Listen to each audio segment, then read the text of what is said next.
Muy bien, jóvenes, buenas noches. Vamos a dar inicio a esta clase que, como ustedes ven en el título, se trata pues de la resistencia bacteriana. Entonces, seguro muchos de ustedes no han estudiado en San Marcos, pues, ¿no? Algunos caras conocidas, ya uno se pierde las caras, porque yo soy profesor de San Marcos y justamente en el curso de microbiología médica, ¿no? Entonces vamos a estudiar ahora cómo las bacterias aprenden a que fracase el clínico cuando le da un antibiótico a sus pacientes, a qué se debe, ¿no? Entonces el tema de hoy es origen de la resistencia a los antimicrobianos. Entonces, tenemos como subtítulos que vamos a desarrollar. En primer lugar, resistencia de origen no genético. Ya sabemos ahora que los genes son los causantes de todo este problema de resistencia. No, ellos son los que dan la información para que la bacteria aprenda a resistir. Pero hay resistencia de origen no genético, que ahí no tiene que ver nada los genes, vamos a ver cuáles son. Resistencia de origen genético, que es donde ya interviene el gen que informa a la bacteria para que haga algo que la va a defender contra ese antimicrobiano, sea antibiótico o sea quimioterápico, ¿no? Que ya son cosas que ustedes ya saben. Y esta resistencia de origen genético puede ser resistencia cromosómica, o sea, que viene la información del núcleo de la bacteria. Ahí están los genes que van a dar este tipo de resistencia cuando el origen es cromosómico.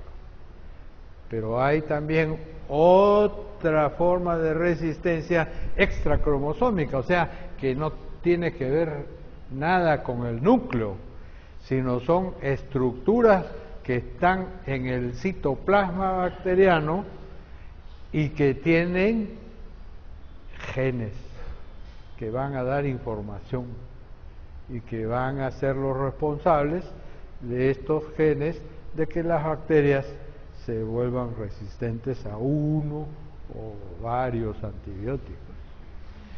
Pero esta resistencia extracromosómica, entonces, que no está en el núcleo, ¿dónde están? ¿Dónde están esos genes que van a crear este problema? Son elementos que permiten la transmisión, como los plásmidos. Los plásmidos son estructuras que tienen DNA, genes, y que están en el citoplasma bacteriano. Y los transposones, que también son estructuras que tienen DNA constituyendo los genes que van a dar información. La diferencia está en que el transposón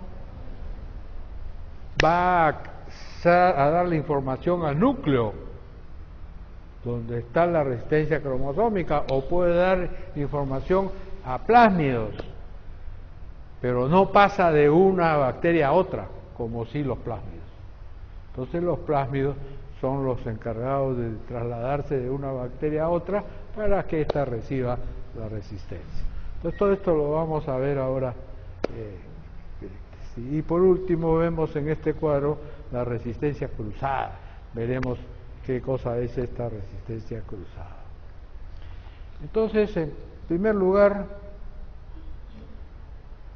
vamos a ver la resistencia de origen no genético. ¿Cómo es eso? ¿Cómo se manifiesta? Resulta que, primero, puede ser el caso de una inactividad metabólica de los microorganismos. O sea, el metabolismo de la bacteria lo hace cuando está en actividad, cuando está reproduciéndose, cuando está creciendo. Pero si no hay actividad metabólica, entonces la bacteria está tranquilita, está viva, pero no se está reproduciendo. Y entonces este hecho hace que algunos antibióticos no actúen, como por ejemplo los beta-lactámicos. Los antibióticos beta-lactámicos requieren introducirse en el metabolismo de la bacteria para destruir o bloquear la formación de la pared celular. Pero si la bacteria está tranquilita y no está atacando, entonces no está reproduciéndose. Entonces el beta-lactámico no puede meterse para bloquearle la pared celular a la bacteria.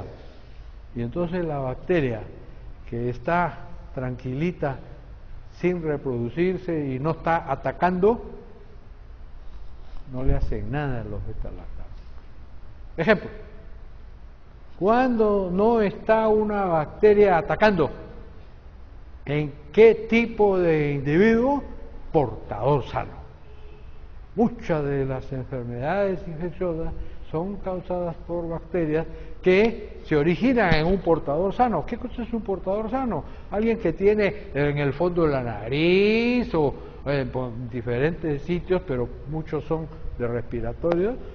Entonces están ahí, pero no están atacando. Yo le hago un cultivo, le encuentro la bacteria, pero está sano el individuo. Entonces esa bacteria no se está reproduciendo como debe ser. ¿Cómo lo elimino de ese sujeto? No le puedo dar beta-lactámicos, porque no le va a hacer nada. Ya ustedes pueden saber, por ejemplo, que una bacteria que puede de un portador pasar a un susceptible y lo enferma, el meningococo. El meningococo.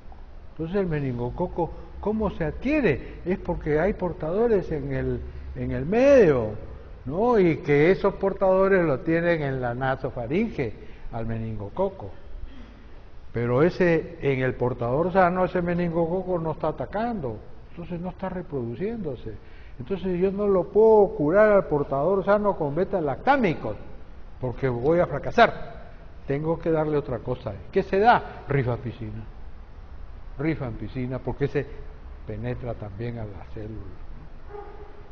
Y ese sí lo agarra al microorganismo, aunque no se esté reproduciendo. Lo mismo sucede con los antimicobacteriales. No actúan. Todos somos portadores del Mycobacterium tuberculosis. En un ambiente de tuberculosos que vivimos, entonces todos hemos hecho la primera infección, la prima infección.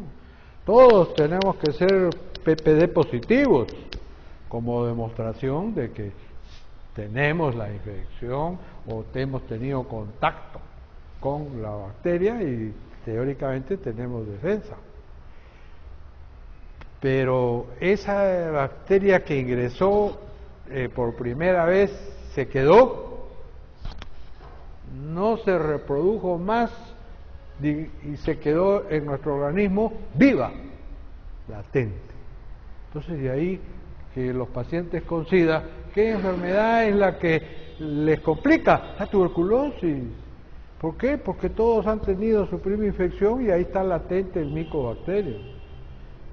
Entonces es el mismo caso. A los portadores no los podemos curar, porque los antimicobacteriales agarran al micobacterio, pero cuando se está reproduciendo, cuando está atacando, pero si está latente, no le hace nada. O sea, por eso no podemos curar a los portadores, como somos todos, del Mycobacterium tuberculosis. Otra forma de origen no genético está cuando son inaccesibles al sitio de infección. Por ejemplo, tiene una infección un individuo de una meningitis y la bacteria está pues en el líquido cefalorraquídeo. Entonces se le hace un cultivo, se hace el antibiograma y se puede escoger todos los que salen efectivos. No se pueden escoger cualquiera de los que son efectivos. ¿Por qué? Porque tengo que saber cuáles atraviesan la barrera hematoencefálica, porque muchos antibióticos no pasan. Entonces, si yo le voy a dar a ese paciente contra la bacteria que salió sensible in vitro, pero sé que tiene meningitis, no le puedo dar pues los que no atraviesan, si no el paciente se muere, ¿no? Entonces, esa es un ejemplo de es inaccesible al sitio de la infección, porque no cruzan la barrera hematoencefálica, ¿no? Las cefalosporinas no atraviesan la barrera hematoencefálica, los aminoglucósidos tampoco. Entonces, así tenemos que manejar bien esta posibilidad de curar a una meningitis con un antibiótico que atraviese la barrera hematoencefálica. Otras infecciones son causadas por anaerobios. Y los anaerobios de naturaleza son resistentes a los aminoglucósidos. Entonces, yo no puedo dar tratamiento con aminoglucósidos si yo sé que hay un absceso donde hay anaerobios y aerobios, porque no voy a poder curar todo. Mato a los anaerobios facultativos, pero no mato a los anaerobios, ¿no? ¿Cuáles son los anaerobios que más? Bacteroides, fusobacterium, ¿no? Son los dos principales anaerobios que pueden causar abscesos. Y entonces esos abscesos con tratamiento antibiótico no debo de usar aminoglucósidos si es que hay anaerobios, porque para que actúe el aminoglucósido necesita oxígeno, si no, no actúa el aminoglucósido en su metabolismo, y no puede haber oxígeno si hay anaerobios, porque se muere el anaerobio, ¿no? Y entonces, como la infección anaeróbica siempre está mezclada con un anaerobio facultativo, como una enterobacteria, entonces la enterobacteria o el anaerobio facultativo consume el oxígeno de ese absceso y le hace el ambiente favorable al anaerobio. Ese es el mecanismo. Otro tipo de inaccesible al sitio de la infección es que hay bacterias que enferman, pero se refugian dentro de la célula y están intracelulares. Ejemplo. A ver, voluntario. ¿Quién se acuerda? A ver. ¿Ah? Mycobacterium, bueno, es intracelular, pero no, también nos vamos a referir a los más comunes, ¿ya? Porque ese es ya un tratamiento especial. A ver, otro. ¿Ah? Fuerte, fuerte. La brucela tiene su fase intra, pero tiene fase extra. En cambio, hay otro que no tiene fase extra y toda la reproducción la hacen intracelular. Muy común. ¿Quién se acuerda de la microbiología? ¿Ah? Neisseria. Bueno, la Neisseria efectivamente uno la ve dentro del leucocito cuando hace el diagnóstico, ¿no es cierto? Pero no se reproduce ella dentro de la célula exclusivamente, sino fuera de la célula también. Entonces, no es otra. ¿Ah? No sé. ¿Cuál? Haemophilus ducreyi. Bueno, esa es una bacteria que está dentro y fuera de la célula. El diagnóstico del Haemophilus ducreyi lo hacemos porque hace cadena de bacilos gram negativos pequeños. O sea que no es el caso. O sea, es bacteria que se reproduce dentro de la célula. Fuera de la célula no se reproduce. Y es una enfermedad muy común. ¿Ah? Más fuerte, que escuche. Clamidia. Clamidia, todas las clamidias, clamidia trachomatis y la clamidia, que ahora no se llama clamidia, sino clamidiófila pneumoniae, ¿no? Entonces, esas son intracelulares. Y les digo que es muy común, ¿por qué? Porque la infección transmitida sexualmente más común es por clamidia trachomatis. Y nunca la voy a curar si no le doy un antibiótico que penetre la célula. Y ese es el ejemplo típico en cuanto al aparato genital. Pero hay la neumonía y otra más, que junto con la clamidia neumoniae puede afectar el aparato respiratorio. ¿Nombre?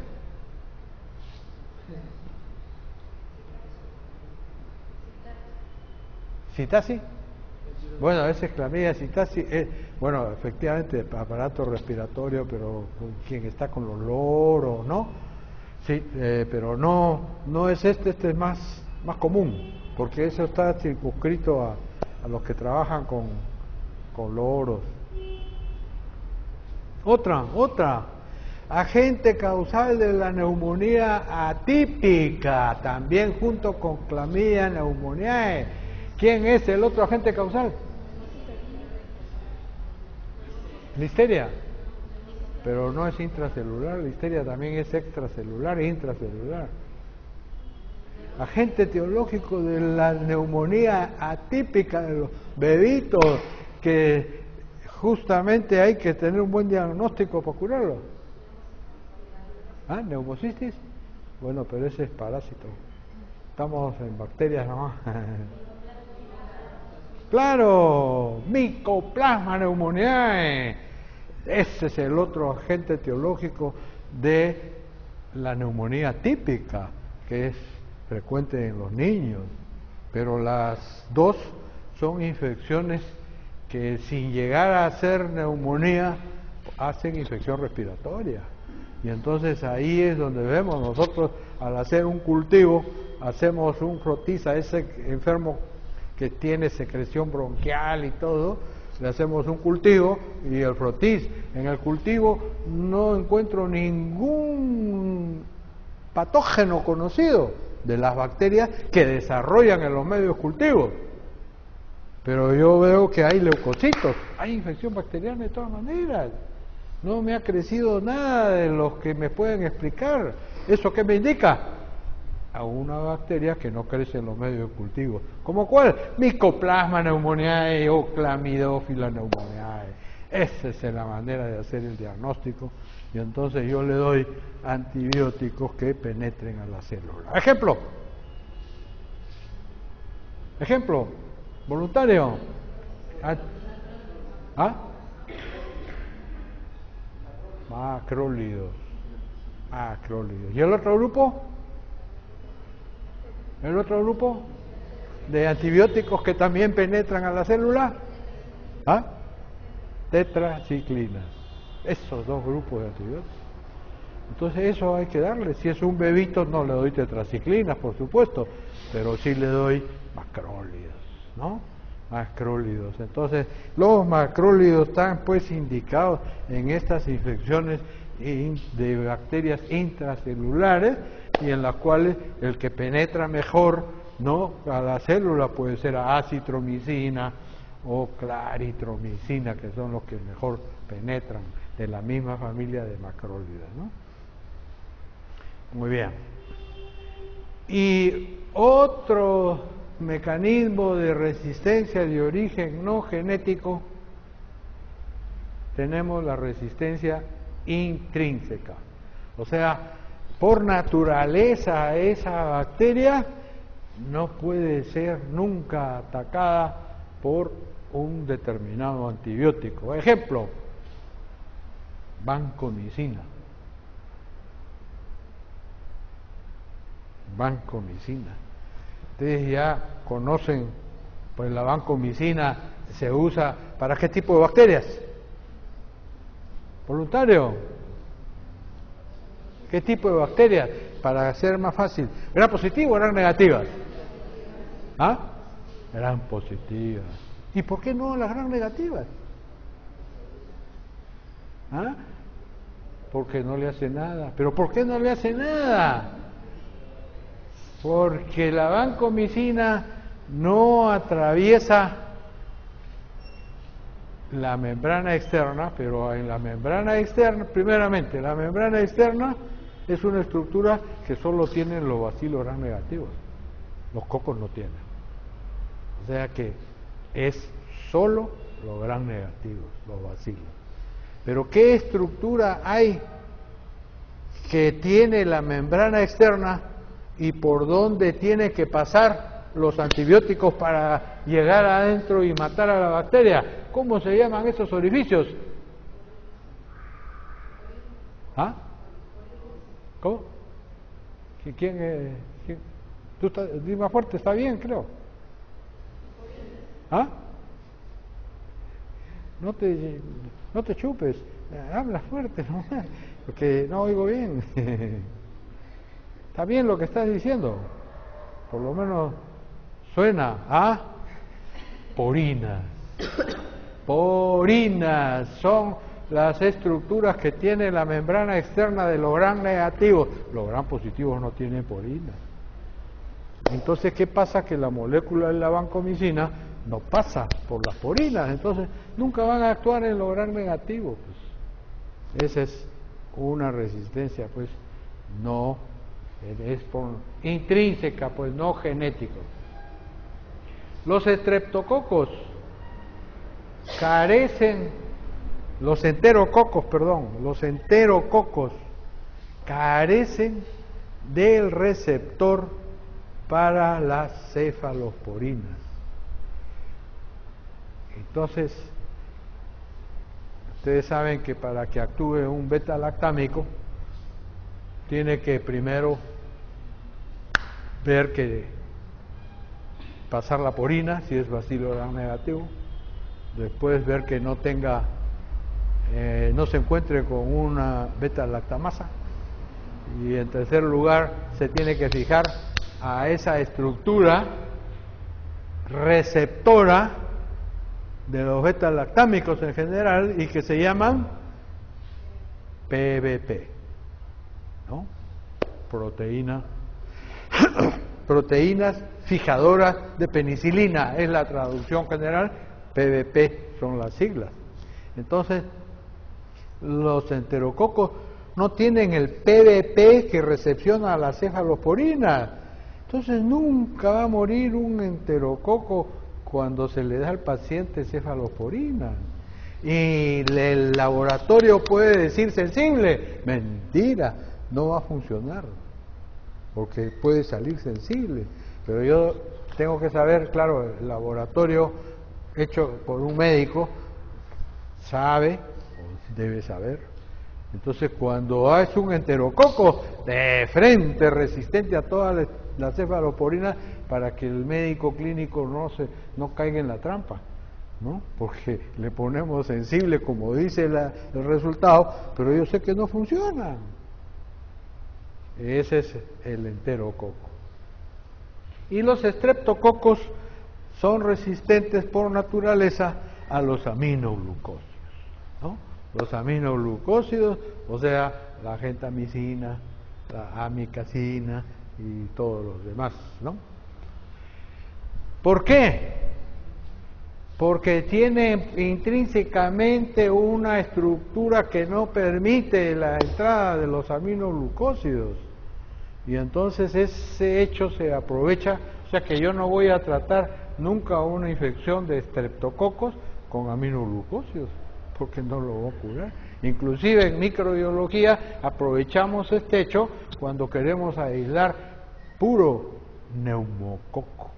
En estudios que hacemos de portadores de neumococo, usamos un agar sangre que le agregamos gentamicina, para que la gentamicina, muy buen antibiótico, el antiminoglucósido, no me deja crecer otras bacterias casi, pero sí me deja crecer al neumococo, porque es un estreptococo pues que es resistente de por sí a los aminoglucósidos.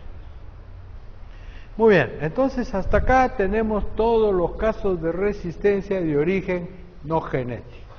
Pasemos ahora a ver la resistencia de origen genético. Acá ya está interviniendo un gen para dar el problema de la resistencia. Es sabido que todos los tipos de resistencia son de origen genético. Entonces la tecnología avanzada nos dice que en lugar de hacer un antibiograma de laboratorio, necesitamos un laboratorio de biología molecular para ubicar los genes, porque ya se conocen, este gen va a dar resistencia a tal, este gen va a dar resistencia, no que ahora ni lo menciono porque eso nos da su menage, acá con tanta estructura de chiquitita no vale la pena, pues sino tener el concepto general, ¿no? Entonces, vemos pues que en el futuro el laboratorio de biología molecular va a hacer el examen de resistencia ubicando a los genes dentro de la bacteria. Pero felizmente esto va a demorar mucho porque son muy costosas las pruebas. Entonces, felizmente, ¿por qué? Porque nos quedamos sin trabajo en lo que hacemos microbiología. Los antibiogramas no se realizan porque comprarse todo un equipo de biología molecular para hacer esto, ¿quién va a pagar pues para hacer un antibiograma por biología molecular? Estamos muertos, ¿no? Si la dilución nomás no se hace porque viene a ser costosa, ¿no? Entonces seguimos con nuestro método de discodifusión que es el clásico que se hace estandarizado de la rutina, ¿no? Muy bien. Esta resistencia de origen genético habíamos dicho que podría originarse en el núcleo o en sustancias extranucleares, que de DNA. Vamos a comenzar por la del núcleo, o sea, cromosómica. Esta resistencia cromosómica da origen a una mutación espontánea en el núcleo bacteriano. Cuando la bacteria llega a reproducirse 10 a la 5, o sea, 100.000, o 2 ceros más, 10 millones, o sea, cuando se está reproduciendo en el medio cultivo, por ejemplo, en el individuo igual, es natural que las bacterias produzcan una mutación espontánea. Y esta mutación espontánea puede ser origen de resistencia después de la mutación, o sea, aparece una mutante resistente. Y esa mutante resistencia que aparece cuando la bacteria llega a la reproducción 10 a la 5, 10 a la 7, después esa se encarga de transmitir esos genes de resistencia a sus herederos, vertical, a sus herederos. Y la única cosa que diferencia del otro tipo de resistencia extracromosómica es que con esta resistencia cromosómica la bacteria solo adquiere resistencia a un solo antibiótico. O sea, por el mecanismo de la mutación espontánea solo se adquiere resistencia a un antibiótico. O sea que los otros mecanismos son los más bravos. La rifampicina como único fármaco rápidamente da resistencia.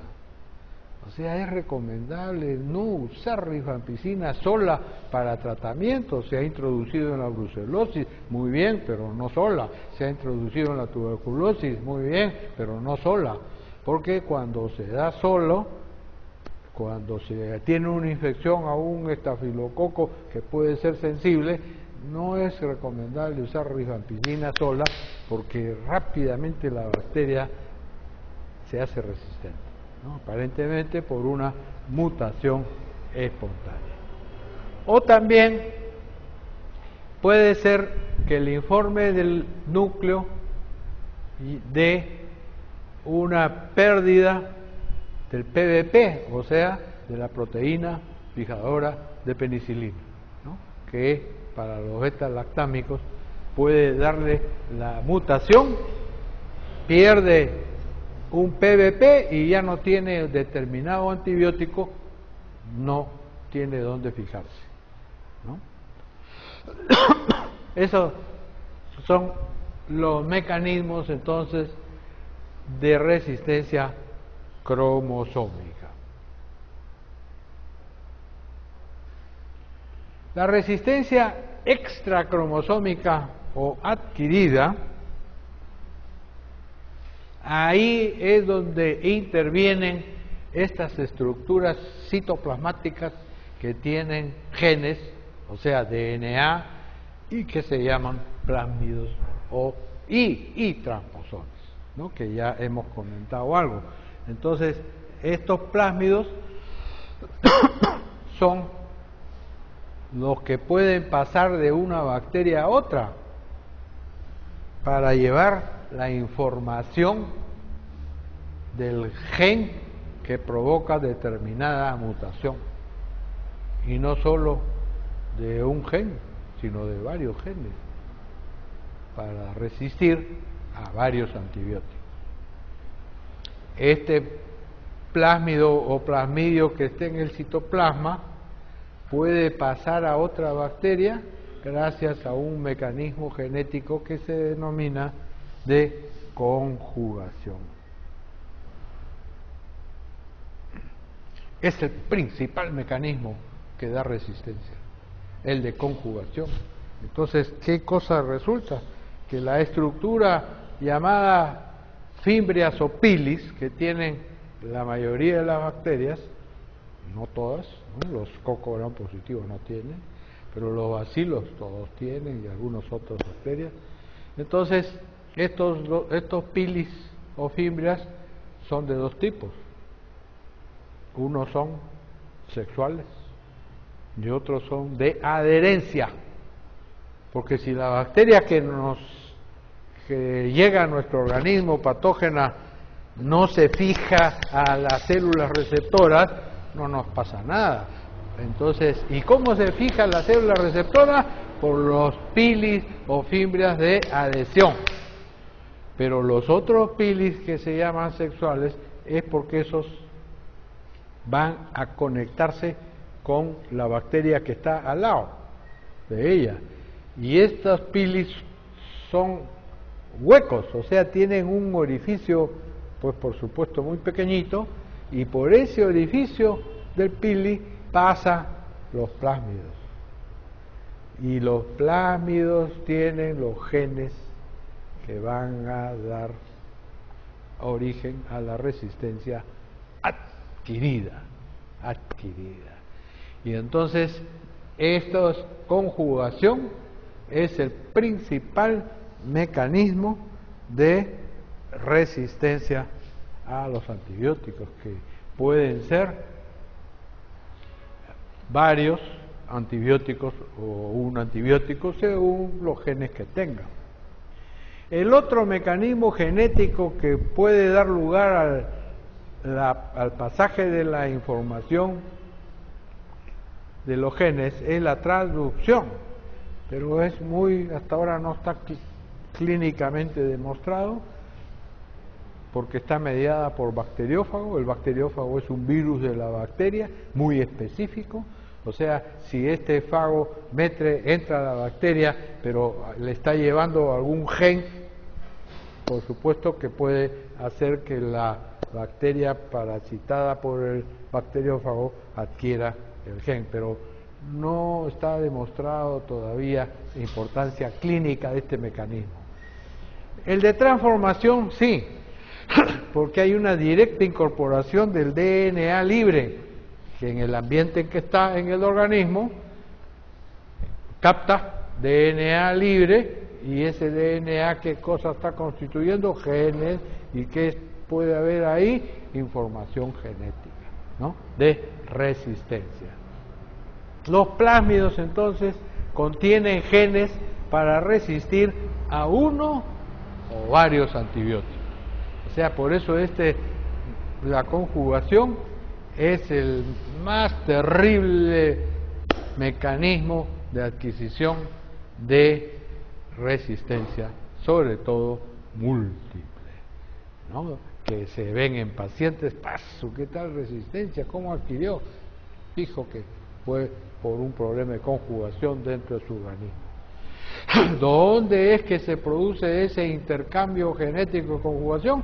En el intestino, porque ahí tenemos un zoológico de bacterias tremendo, hasta 100 géneros diferentes de bacterias de la flora normal, ¿no? Y entonces ahí es donde puede haber esta combinación de conjugación para poder pasar los plásmidos de una bacteria a otra. Este mecanismo de resistencia adquirida entonces, ya sea por cualquiera de los mecanismos genéticos, principalmente conjugación, ¿a qué va a dar lugar a la bacteria? ¿Qué le va a enseñar a hacer a la bacteria? Una posibilidad es que disminuyendo la concentración intracelular del antimicrobiano, o sea, el gen le enseña a la bacteria cómo hacer para que el antimicrobiano no entre a la célula bacteriana y no la mate. ¿Y cómo se llaman estos mecanismos? Uno de ellos es flujo, o sea, excreción activa. O sea, es como que, digamos, la bacteria recibe el antibiótico y la regurgita, ¿no? Parece que la vomita hacia afuera y el antibiótico no entra, y por lo tanto la bacteria no muere con ese mecanismo de flujo, ¿no? O también disminuyendo la permeabilidad de la membrana externa. Ya hemos dicho que la membrana externa es una estructura que solo tiene los bacilos gram negativos. ¿Y cómo se llaman esos orificios? Ya hemos dicho, porinas. Y esas porinas son las que pueden bloquear el paso de un antibiótico, porque muta, son estructuras proteicas, la porina, muta, y entonces ya no encuentra pasaje, cambia de posición, total el antibiótico se ve obstaculizado de entrar en los bacilos gram negativos que han alterado sus porinas, y lo que produce una disminución de la permeabilidad de la membrana externa. Otro mecanismo que pueden aprender la bacteria a hacer con este paso de genes es la inactivación enzimática. Muchas enzimas han aprendido a hacer las bacterias para poder destruir al antibiótico. Los beta-lactámicos son destruidos por las beta-lactamasas, que cuando aprendieron la bacteria, o sea, las enzimas que las fabrican destruyen pues los antibióticos beta-lactámicos. Hay otras enzimas que destruyen al cloranfenicol, hay otras enzimas que destruyen a los aminoglucósidos, o sea, varía el nombre de la enzima de acuerdo al antibiótico que está bloqueando esa enzima. O sea, hay varias enzimas. O sea, en general decimos pues que hay una posibilidad de que la bacteria aprenda a fabricar enzimas contra ese antibiótico. Modificación del blanco. ¿A qué se llama blanco? A donde apunta el antibiótico. O sea, el antibiótico va a actuar cuando llega al blanco. Pero si algo pasa al blanco, el antibiótico no va a poder actuar. Por ejemplo, DNA girasa, las fluoroquinolonas. ¿Dónde actúan las fluoroquinolonas? En la DNA girasa. Entonces la DNA girasa, una enzima que la bacteria necesita para desenrollar su DNA. El DNA, si lo estirara, 1000 bacterias se alcanzan en ese tamaño. Y eso está súper enrollado dentro de la bacteria. Y este enrollamiento y desenrollamiento lo hace la bacteria gracias a la DNA girasa. La fluoroquinolona le bloquea a esta DNA girasa, ya no puede extender su DNA ni hacer los cambios para poder hacer su metabolismo. Pero entonces, ¿qué es lo que hace la bacteria cuando aprendió a hacerlo? Le muta un par de aminoácidos a la DNA girasa. Se acabó. Ya no encaja más la quinolona, la fluoroquinolona. O sea, mutación de un par de aminoácidos nomás en la estructura de la DNA girasa. PBP, modificación en el blanco. Acabamos de ver un ejemplo, ¿no? Porque hemos dicho pues que el PBP o proteína fijadora de penicilina es el último sitio donde debe fijarse el beta-lactámico, por ejemplo, actuar. O sea, si no se fija a la proteína fijadora de penicilina, no actúa el beta-lactámico. Y eso es lo que pasa cuando muta su PBP la bacteria. Aprendió el gen que recibió, le enseñó a mutar su PBP, ya no le hace nada. Y el ejemplo más saltante de la práctica es el neumococo. El neumococo se ha hecho resistente a la penicilina en un alto porcentaje. ¿Y por qué? ¿Aprendió a hacer beta-lactamasa? No sabe hacer beta-lactamasa el neumococo. Entonces, ¿a qué se debió? A que mutó su PBP. Mutó su PBP, su proteína fijadora de penicilina, y entonces ese neumococo se hizo resistente a la penicilina. Es un ejemplo de esta. Bypass, creación de una vía metabólica alterna. ¿Quiénes actúan en una vía metabólica? Lo más común, lo más conocido, es la combinación de dos quimioterápicos que son el trimetoprim y el sulfamethoxazol. Estos actúan en el metabolismo del ácido fólico. Todas las bacterias requieren ácido fólico. Algunas se las fabrican y a otras hay que dárselas. Entonces es una necesidad vital que después ya viene la formación de DNA, de ácidos nucleicos. Pero entonces la bacteria se hace resistente a la combinación de trimetoprim, sulfamethoxazol, cuando aprende a hacer ácido fólico por otro camino y no por el camino corriente que usaba de la producción de ácido fólico.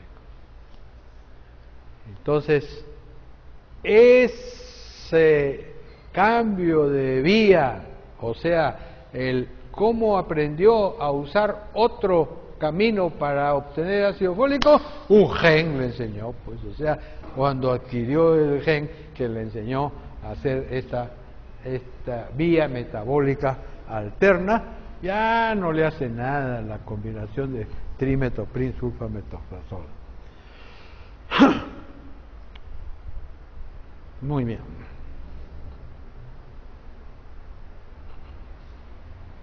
Resistencia cruzada.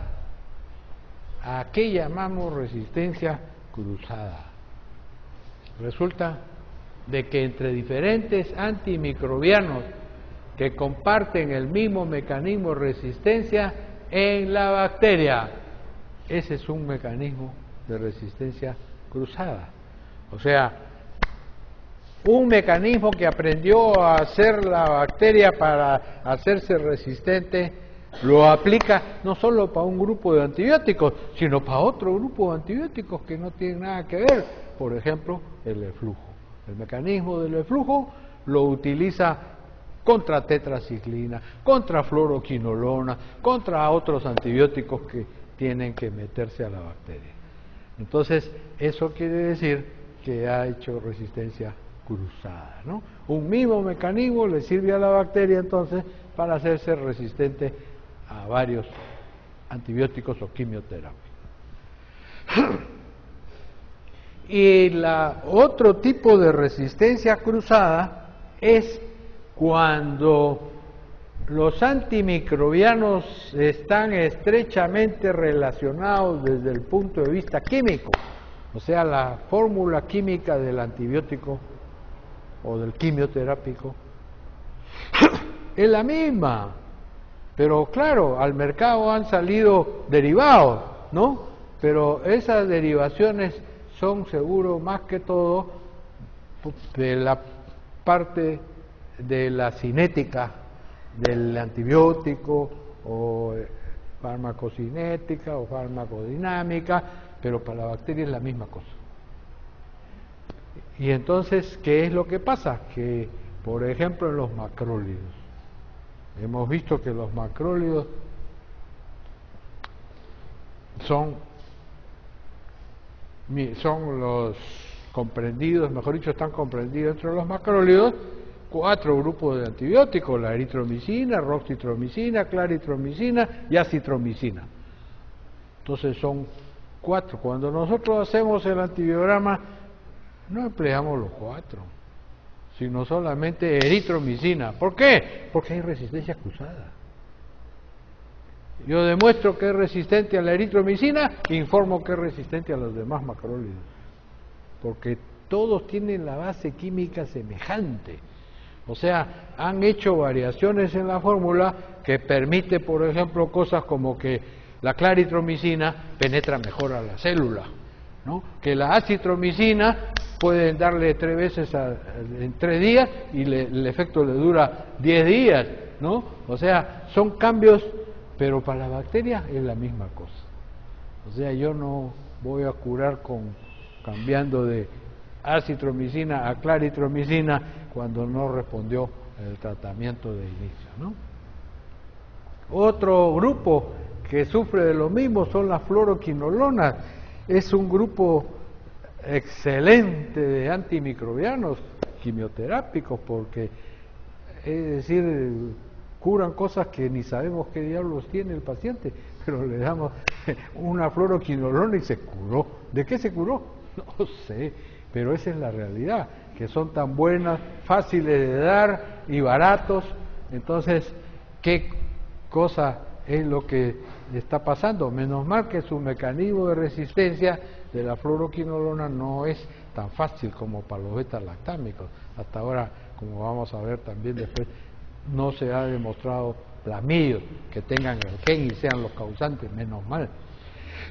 Pero en el laboratorio cada vez salen nuevas fluoroquinolonas, que excelentes todas, unas que porque no mueren los estreptococos con las quinolonas, con las fluoroquinolonas, entonces le han hecho modificación y han variado la fórmula para obtener otro tipo de fluoroquinolona que sí ataca al neumococo, ¿no? Como la levofloxacina. Entonces, pero para la bacteria es lo mismo. O sea, no es que es sensible el neumococo, sino porque la ciprofloxacina no lo agarra bien al estreptococo. Entonces, con esa modificación ha hecho que lo agarre bien, pero no se han librado de cambiar la base química. O sea, hasta este momento todas las fluoroquinolonas dan resistencia cruzada. Yo demuestro en el laboratorio resistencia a ciprofloxacina, todas las fluoroquinolonas es resistente. Esa es resistencia cruzada por base química. Las tetraciclinas igual. Hay muchos derivados de las tetraciclinas, oxitetraciclina, pero hay dos que son derivados de la tetraciclina, pero no tienen una resistencia cruzada así nomás, que son la doxiciclina y la minociclina. Esos dos no, si yo demuestro que es resistente a la tetraciclina, puede ser sensible a la doxiciclina o a la minociclina. En cambio, cuando es sensible a la tetraciclina, de todas maneras va a ser sensible a la doxiciclina y a la minociclina, ¿no? Entonces, esos dos derivados de las tetraciclinas en el laboratorio debemos trabajarlo aparte, correctamente, ¿no? Por si acaso haya esa diferencia de resistencia con la tetraciclina. Muy bien. Ahora, estos mecanismos que hemos aprendido, vamos a verlos desde otro punto de vista, partiendo del antibiótico. Entonces, ¿qué tiene que haber aprendido a hacer la bacteria para hacerse resistente a la tetraciclina, por ejemplo, en este caso, en primer lugar? ¿Qué ha aprendido a hacer para resistir a la tetraciclina con el mecanismo de flujo, de excreción activa? Se revela esa bacteria contra la tetraciclina. La inhibición del transporte activo al interior de la bacteria. Se aprendió a hacer ese mecanismo que obstaculiza el transporte dentro de la bacteria, se hizo resistente a la tetraciclina. En los gram negativos, si se produce una disminución de las porinas en el gram negativo, no pasan las tetraciclinas. Otro mecanismo de resistencia a la tetraciclina. O la modificación de la proteína blanco en la subunidad ribosomal. Ya sabemos que la tetraciclina actúa en el ribosoma, en la subunidad 30S, y por lo tanto, si ahí se produce una modificación, o sea, una mutación de la proteína, la bacteria se hizo resistente. Entonces ven ustedes que como cualquiera de estos mecanismos aprende a hacer la bacteria y se hace resistente a la tetraciclina. ¿En qué se diferencia una mayor resistencia a una menor resistencia cuando la bacteria solo aprende a hacer un mecanismo? Entonces ahí no es tan resistente. Pero si aprendió a hacer dos mecanismos contra ese antibiótico mismo, la resistencia aumenta, el grado de resistencia es mayor. Eso en general, ¿no? No solo para tetraciclina. Veamos otro antibiótico, los macrólidos y las lincosamidas. ¿Cómo se hacen resistentes las bacterias a los macrólidos o a las lincosamidas? Primero puede ser por modificación de la proteína blanco en la subunidad ribosomal 50S, donde se produce un cambio de un solo aminoácido. Se acabó el problema, ya no funcionan ahí los macrólidos ni las lincosamidas. En el blanco, porque ahí es donde actúa el macrólido y las lincosamidas en la subunidad 50S del ribosoma. Entonces le mute el blanco, le modifique el blanco, ya no actúa.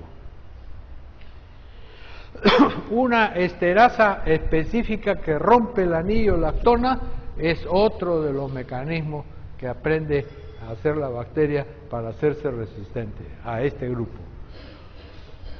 Producción de metilasas en la 23R del ribosoma RNA que alteran el ribosoma. Por este mecanismo de metilasa, una enzima, también lo lleva a la bacteria a hacerse resistente a los macrólidos y el eflujo activo. O sea, todos estos mecanismos, ¿cómo se han detectado? Han tenido que estudiar a las bacterias que se han hecho resistentes a estos antibióticos para ver qué mecanismos han usado, y así se ha podido seleccionar qué mecanismos son los que usa la bacteria para hacerse resistente al antibiótico, a un determinado antibiótico. Los aminoglucósidos. ¿Cómo se hace resistente las bacterias a los aminoglucósidos? En primer lugar, ya hemos visto que por naturaleza los anaerobios, por falta de penetración, porque carecen del transporte de oxígeno. En un ambiente anaeróbico no hay oxígeno y el aminoglucósido necesita oxígeno para poder transportarse, movilizarse dentro. Entonces, los anaerobios son resistentes, como ya habíamos visto, a los aminoglucósidos. Y el mecanismo genético, o sea, el natural es no genético, ¿no? Pero el genético es por producción de enzimas, es el principal mecanismo. La bacteria emprende a hacer una serie de enzimas, adenilación, fosforilación, acetilación, que producen estas enzimas para desactivar al aminoglucósido. Ahora, ¿por qué la resistencia es mayor a gentamicina que amicacina? Cuando uno trabaja en ver la resistencia y en la rutina, vemos esa diferencia. ¿Qué se debe? A que la gentamicina tiene varios blancos donde las enzimas la pueden bloquear. La amicacina tiene poquitos blancos donde las enzimas la puedan bloquear. Entonces, por eso más fácil es que la bacteria se haga resistente a la gentamicina que a la amicacina. También se pueden hacer resistentes a los aminoglucósidos las bacterias cuando alteran en los sitios de unión de la subunidad 30S. Ahí es donde actúan los aminoglucósidos, en la subunidad 30S del ribosoma. Y resulta pues que muta la bacteria esa zona donde es blanco del aminoglucósido y ya no le hace nada el aminoglucósido. Y la disminución del ingreso por las porinas también valora el ingreso de los aminoglucósidos. Entonces, cuando mutan las porinas de la bacteria, bloquea a los aminoglucósidos también. O sea, acá porinas solo gram negativos, ¿no? Esto no pasa con los gram positivos. Y entonces ya vemos pues que disminución en el ingreso de las porinas con aminoglucósidos, pero ya también hemos visto que pueden haber otros antibióticos que se afectan con las porinas, ¿no? Ya es resistencia cruzada también, ¿no? Por un mismo mecanismo.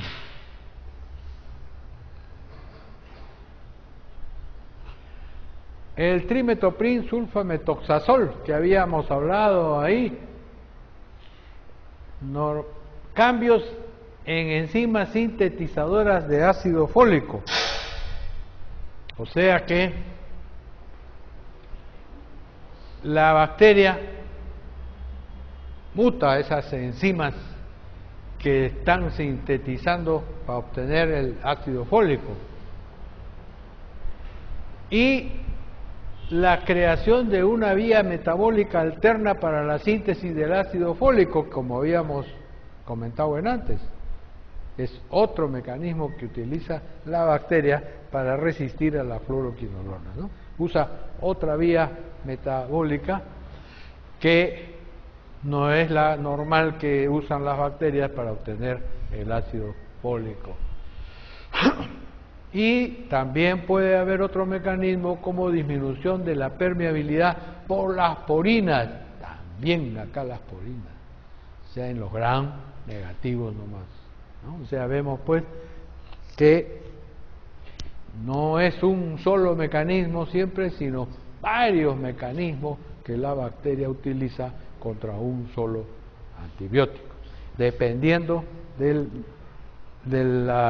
número de mecanismos, es que la bacteria es mucho más resistente. O sea, ¿cómo se traduce esto in vitro? Cuando yo sé que es más resistente que otro, con el MIC, la mínima concentración inhibitoria. Cuando hay una alta resistencia, pucha, esa bacteria está usando varios mecanismos de resistencia. Pero cuando el MIC es ligeramente alto, de resistencia ligera, esa bacteria está empleando nomás un mecanismo seguro de resistencia, ¿no? Esa es una traducción práctica.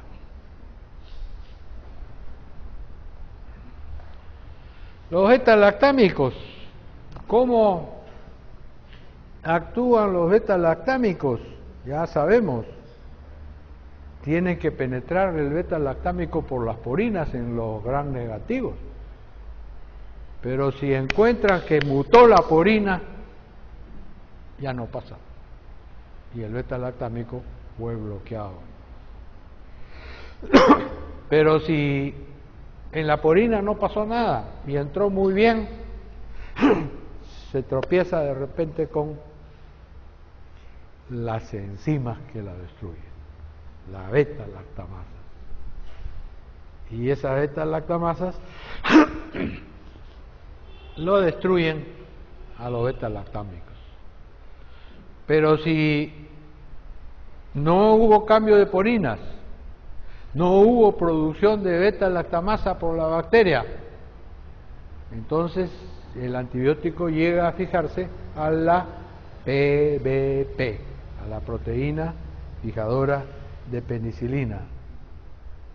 Y si la bacteria mutó esa PBP, fracasó también. O sea, tenemos 3 puntos distintos donde puede bloquearse a un beta-lactámico.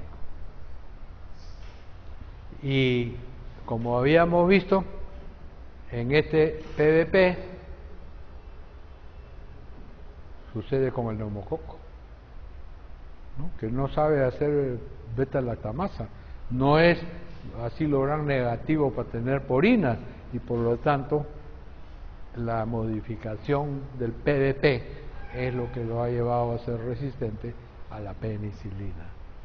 Y últimamente se ha detectado el eflujo también, que antes no estaba para los beta-lactámicos. O sea, escucha que este eflujo es muy importante y no se le dio importancia en su momento, porque lo han descubierto hace muchos años, pero en los últimos años es que ha tomado cuerpo la importancia de este flujo, porque participa casi en todos los mecanismos de resistencia de las bacterias. Las fluoroquinolonas, la gran ventaja que decíamos que por lo que no hay una resistencia rápidamente elevada es porque hasta ahora no se han encontrado genes en los plásmidos que le enseñen a la bacteria a resistir a la fluoroquinolona. Eso es hasta ahora la salvación, porque hay cada vez más resistencia a la fluoroquinolona, pero no como los beta-lactámicos, que eso rápido se incrementa. Y estas fluoroquinolonas habíamos dicho que tienen el blanco en la DNA girasa, y que la bacteria le muta 2 aminoácidos, se acabó, ya no actúa la fluoroquinolona. Entonces, uno de los mecanismos es mutación de la DNA girasa. Mutación de las porinas en los gram negativos, tiene que pasar por las porinas. Le muta la bacteria a la porina, ya no pasa la fluoroquinolona. Y el eflujo, que es muy importante también con las fluoroquinolonas. Entonces, estos mecanismos son los que aprende a hacer la bacteria cuando se ha hecho resistente a la fluoroquinolona. Entonces, ¿alguna enzima?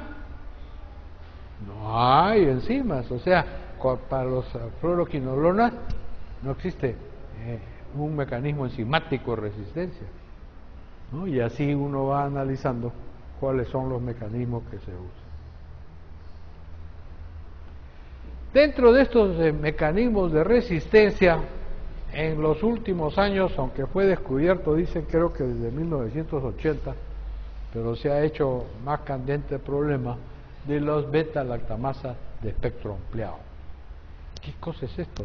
Beta-lactamasas son un montón de beta-lactamasas, pero todos para los beta-lactámicos, pero no actuaban estas beta-lactamasas para que la bacteria se hiciera resistente a las cefalosporinas de tercera generación, ni para los carbapenems tampoco, hasta ahora.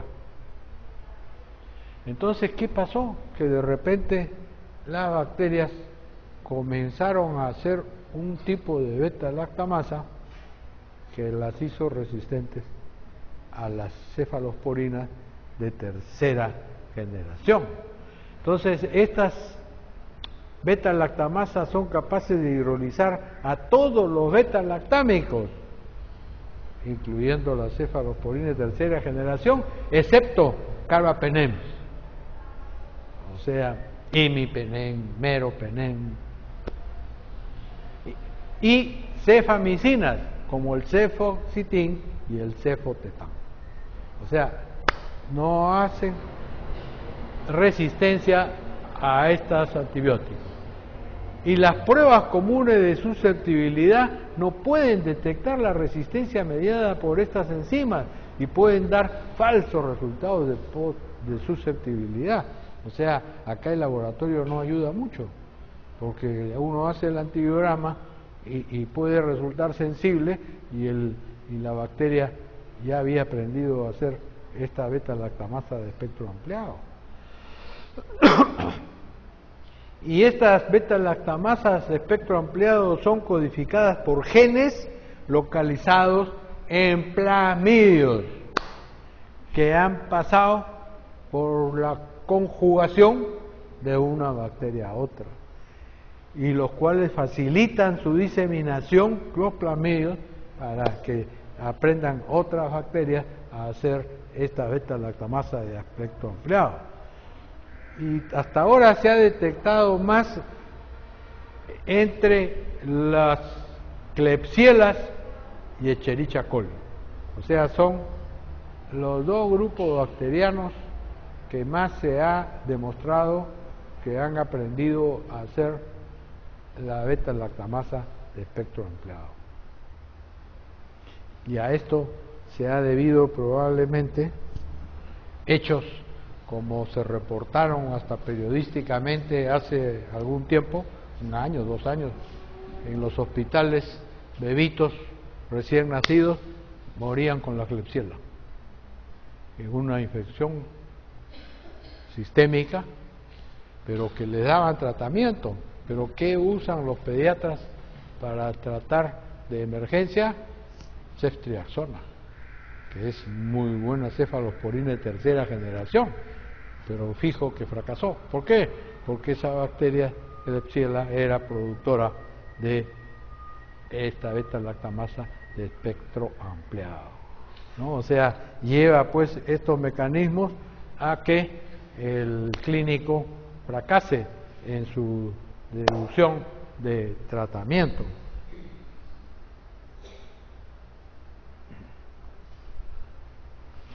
¿Cómo es el mecanismo de diseminación de los genes de resistencia? Un repasito acá en algunas cosas. Las bacterias pueden valerse de una variedad de eficientes mecanismos para transferir los genes de resistencia a otros microorganismos.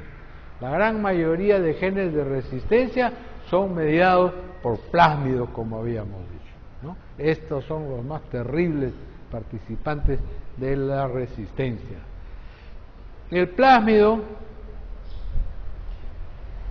puede llevar la información al cromosoma, o sea, al núcleo, pero ¿de quién se vale? Del transposón. O sea, por combinación, y puede ser facilitado por transposones la información genética que tiene el plásmido hacia el cromosoma. Y después el cromosoma también fabrica estas mutaciones.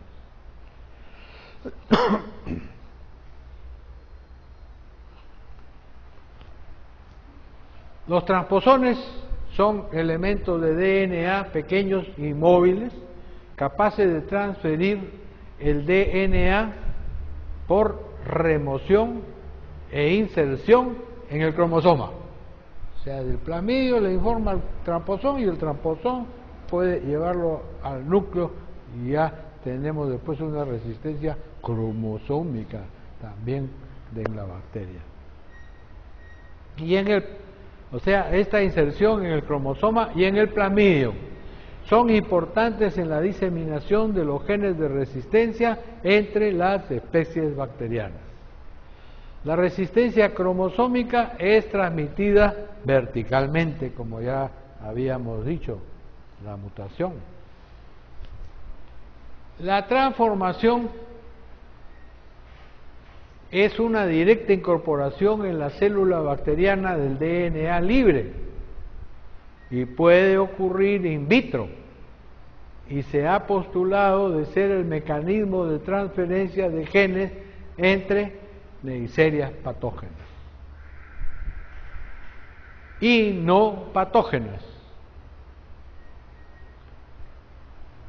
Las neiserias, y también entre estreptococos patógenos y no patógenos, porque estas bacterias no tienen pilis, entonces no pueden hacer el mecanismo de conjugación. ¿Y cómo aparece la resistencia? Por el mecanismo de la transformación. O sea, esa es la explicación, cómo las neiserias patógenas y no patógenas pueden adquirir genes de resistencia por el mecanismo de transformación, así como los estreptococos patógenos y no patógenos, mediando la resistencia principalmente por cambios en la proteína fijadora de penicilina.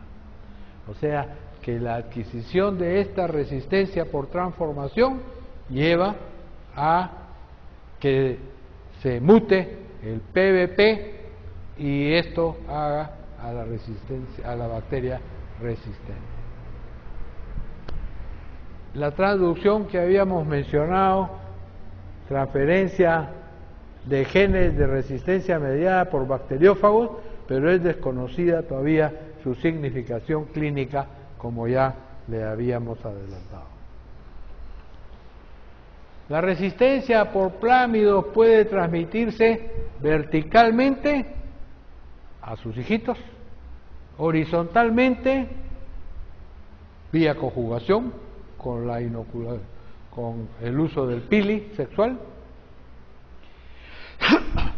y a su misma esta vía de conjugación se ha visto que la bacteria no solo la puede hacer a los de su misma especie, sino de otras especies bacterianas también. Y es posible que lo haga entre bacterias gram positivas y negativas cuando tengan los pilis. Los transposones también podrían transferirse vía conjugación, lo cual puede aumentarse por bajas concentraciones de antibióticos. Es una suposición que todavía no está muy clara, que el transposón teóricamente no se mueve por la conjugación.